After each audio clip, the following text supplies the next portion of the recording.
organiseren hier vandaag de dag van de atletiek. We doen hier een scholenveldloop. De traditionele scholenveldloop gaat hier door, maar wij combineren die samen met een driekamp. We gaan 60 meter spurten, verspringen en hockeybal werpen. Ja, jongens en meisjes van het vijfde.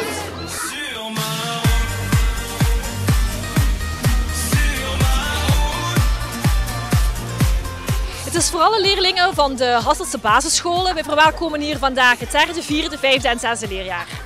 Klaar, start!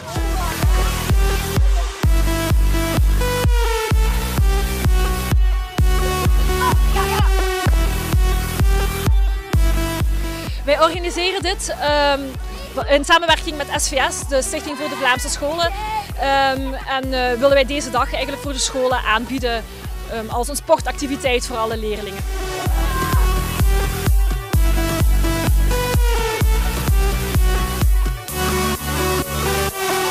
Het was fijn en het was leuk. Het veldloop was het leukste. Fijn omdat ik hier veel sport kan beoefenen. De leerlingen zijn heel enthousiast. Ze kunnen zich hier een aantal uren uitleven.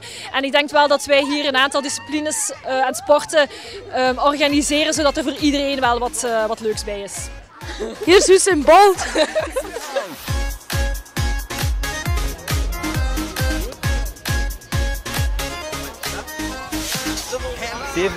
Dat is al beter dan daarnet. Ja. We doen keuzesportatletiek op de school van KA2 in Hasselt. Dat is een topsportschool in Hasselt. En we begeleiden dit omdat wij de keuzesportatletiek volgen. Het zijn de studenten van de topsportschool K2 die ons vandaag hier komen helpen en begeleiden. Het zien als een soort stage om hier al die leerlingen vandaag op te vangen en te begeleiden tijdens het sporten.